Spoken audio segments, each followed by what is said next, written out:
अब तेजस्वी यादव ने भी नाम नहीं लिया, अब वो भी गिना रहे हैं अपने कामों को, जो कि हम जितने दिनों से सरकार में आए हैं दोबारा तो हम लोगों ने जाति आधारित गणना कराया या फिर नौकरियां बांटी, वर्ल्ड रिकॉर्ड कायम किया। तो चीज़ें जो है वो अगर जोड़ा जाए और जिधर जो वेटनरी ग्राउंड में जिस तरह से मुख्यमंत्री नीतीश कुमार परिवारवाद पर बोल रहे हैं, जिसका मैसेज क्लियर है कि किसको बोला जा रहा है। इस देश में परिवारवाद पर किसको बोला जाता है वो सभी लोग जानते हैं।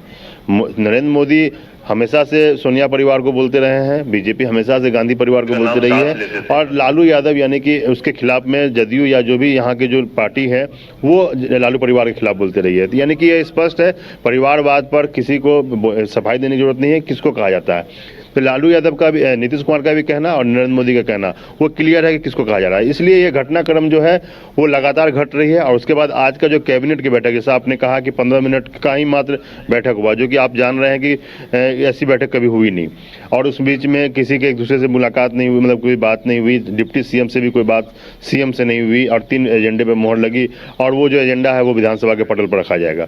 खैर इसलिए वो प्रेस कॉन्फ्रेंस भी नहीं हुआ। लेकिन आखिर प्रेस कॉन्फ्रेंस नहीं होना था तो ये जब कैबिनेट की बैठक एक बार पोस्टपोन हुई मंगलवार को, जो मुख्यमंत्री चले गए राजभवन राज्यपाल से मिलने के लिए, उसके बाद आज की बैठक थी। तो ये जो पोस्टपोन किया गया प्रेस कॉन्फ्रेंस, इसकी चिट्ठी आनन फानन में निकाली गई।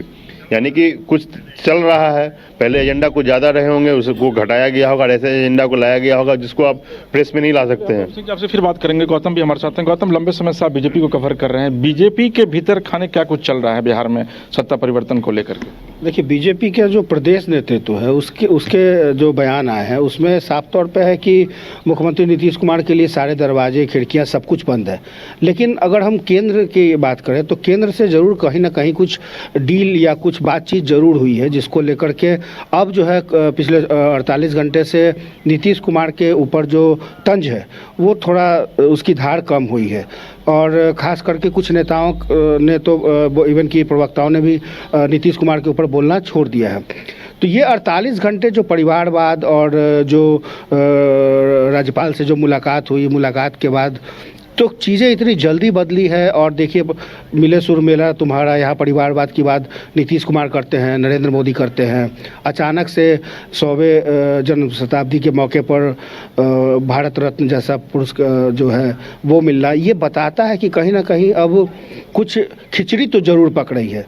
और जो खिचड़ी खड़मास के समय से जो पकना शुरू हुआ है वो शायद एक सप्ताह के अंदर वो पूरी तरीके से देखने को मिल जाएगी। और उम्मीद ये की जा सकती है कि भले ही बीजेपी में जाने के उनके रास्ते बंद हो या बीजेपी न ले इनको, लेकिन कोई दूसरा विकल्प क्या होगा ये नीतीश कुमार जरूर तलाश रहे हैं। देखिए आसिया, दरअसल में गौतम कह रहे हैं कि भाई बीजेपी इनको ना ले, लेकिन मुझे लगता है कि जो बिहार बीजेपी के पाले में जो गेंद थी उस गेंद को पूरी तरीके से केंद्र ने अपने पाले में ले लिया। और कुछ दिन पहले मेरी जब बात हो रही थी बीजेपी के शीर्षस्थ नेताओं से तो उन्होंने यह कहा था कि जो भी केंद्रीय नेतृत्व का फैसला होगा वो हमें स्वीकार्य होगा, और अगर नीतीश जी आते हैं तो बिहार बीजेपी भी उनका स्वागत करेगी। लेकिन राजीव, एक खबरें अभी ट्रेंड हो रही हैं सूत्रों के हवाले से कि एनडीए तभी शामिल करेगा जदयू को जब मुख्यमंत्री नीतीश कुमार मुख्यमंत्री पद की लालसा छोड़ देंगे, यानी मुख्यमंत्री का चेहरा वो नहीं होंगे। तो क्या ये मुमकिन है, या अभी भी नीतीश कुमार ये जो तमाम घटनाएं हो रही हैं ये महज प्रेशर पॉलिटिक्स है? क्या दोनों खेमों को टटोल लेना चाहते हैं, जहां ज्यादा वेटेज होगी वहां जा सकते हैं?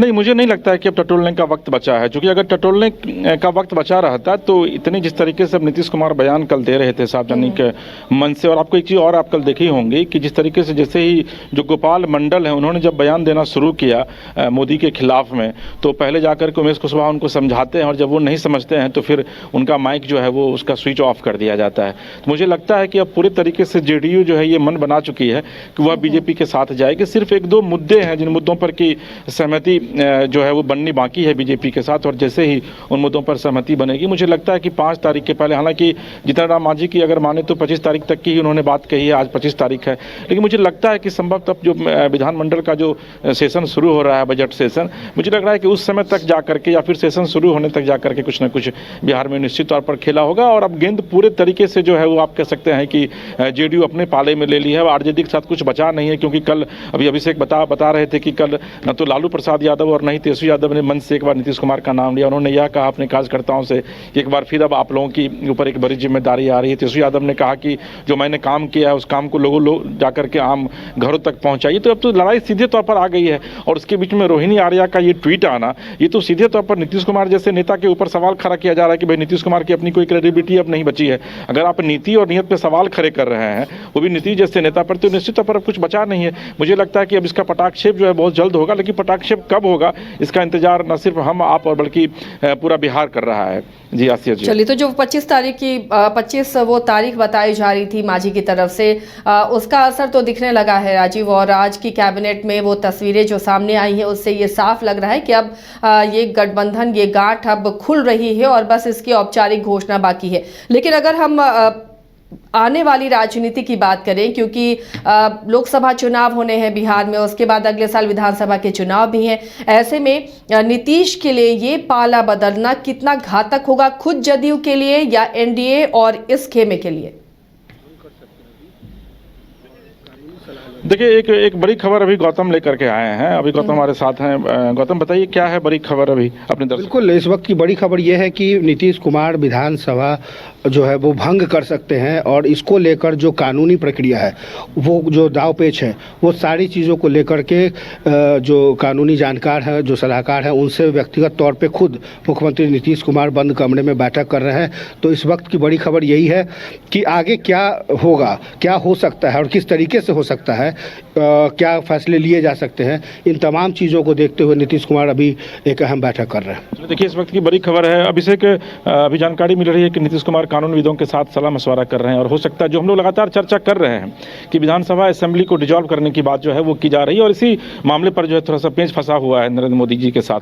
तो आपको लगता है कि ऐसा कुछ हो सकता है? देखिए, विधानसभा भंग होने की जहाँ तक बात है उसमें तकनीकी पेंच है। अगर आप मंत्रिमंडल, मतलब मुख्यमंत्री हैं, अगर आप भंग करते हैं तो पूरा मंत्रिमंडल भंग हो जाएगा।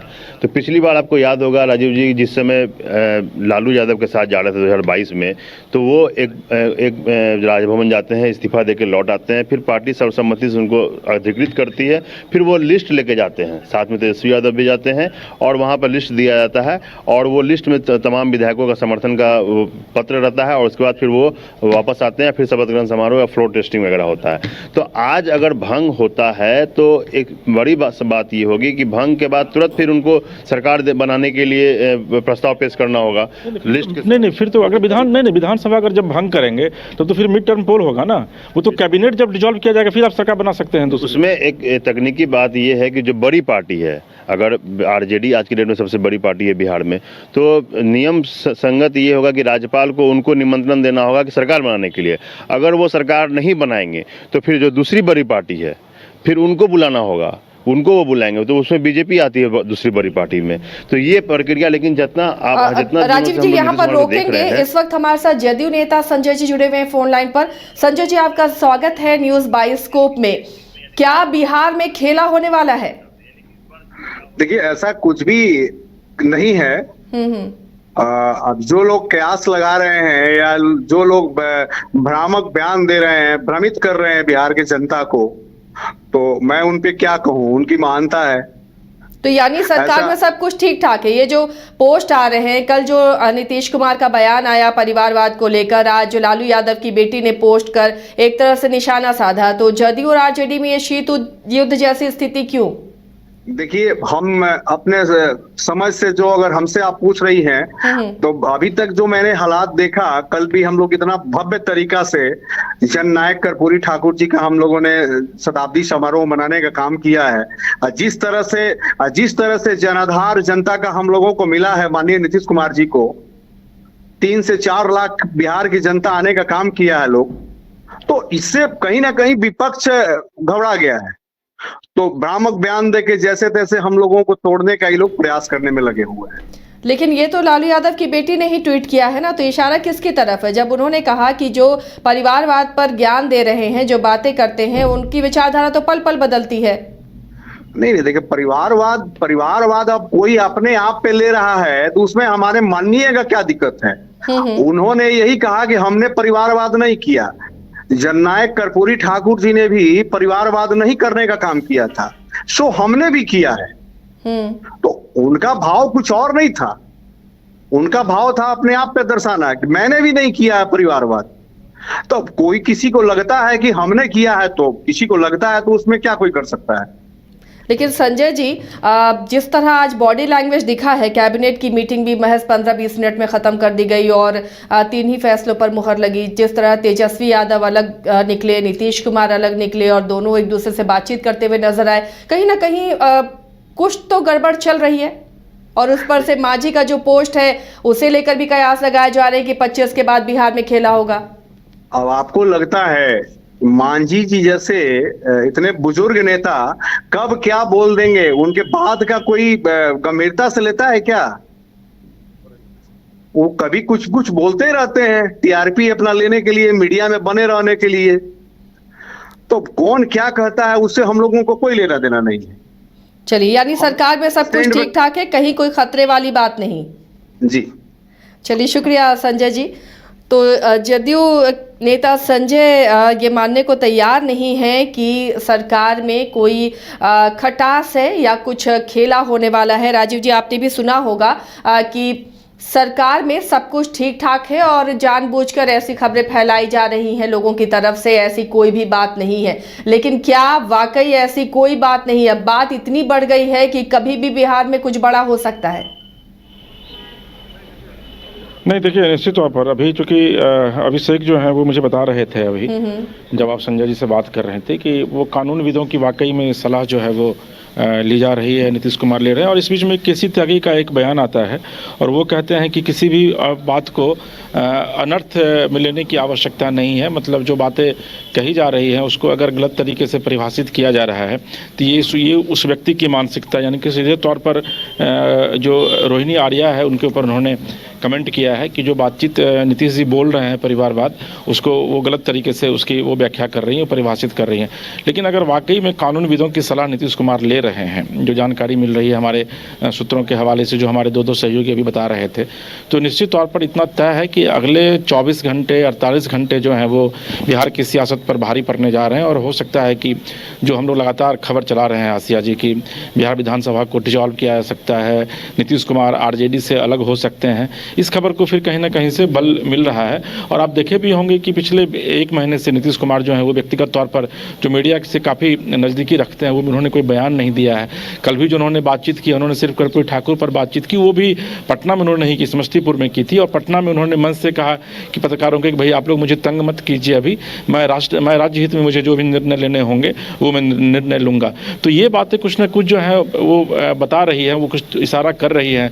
और अभी जो खबर निकल कर सामने आ रही है, निश्चित तौर पर उसको देखते हुए ये कहा सकता है कि आने वाले 24-48 घंटे जो हैं वो बिहार की राजनीति और बिहार सरकार पर भारी पड़ने वाले हैं। जी आसिया जी।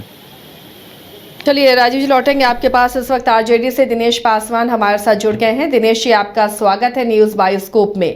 आज जिस तरह की खबरें आ रही हैं, जिस तरह के बॉडी लैंग्वेज कैबिनेट के बाद नजर आए उप मुख्यमंत्री तेजस्वी यादव और मुख्यमंत्री नीतीश यादव को लेकर, क्या सरकार में सब कुछ ठीक ठाक है या फिर कोई बड़ा उलटफेर होने जा रहा है? नहीं, ऐसा कुछ नहीं है। हम लोग यानी गठबंधन की गांठ अभी मजबूत है, कहीं टूटने नहीं जा रहा है। हम लोग एक हैं और ये सब बीजेपी वालों की जो विपक्षी पार्टी है उनकी मतलब मंशा है। उससे वो चाहते हैं कि किसी तरह मतलब ये हो जाए, मगर ऐसा कुछ नहीं है। सब हम लोग दोनों दल, सारे दल एक हैं। लेकिन दूरियां तो नजर आने लगी हैं। नहीं, ऐसा कुछ नहीं है भाई। कल कर्पूरी जयंती पर मंच से नीतीश कुमार ने परिवारवाद को लेकर निशाना साधा, तो आज लालू यादव की बेटी रोहिणी आचार्य ने एक पर पोस्ट किया है एक सैंडल पर कि परिवारवाद की जो बात करते हैं उनके विचार तो खुद पल पल बदलते रहते हैं, हवा की तरह बहते रहते हैं। तो ये सब क्या माना जाए? नहीं, अब क्या सोच के क्या बोले वो सब आप एक लाइन में बात समझ जाइए कि हम लोग की जो है भाई गठबंधन की जो सरकार है वो एक है। हम लोग गठबंधन कहीं कुछ उसमें एक पैसा का दरार नहीं है।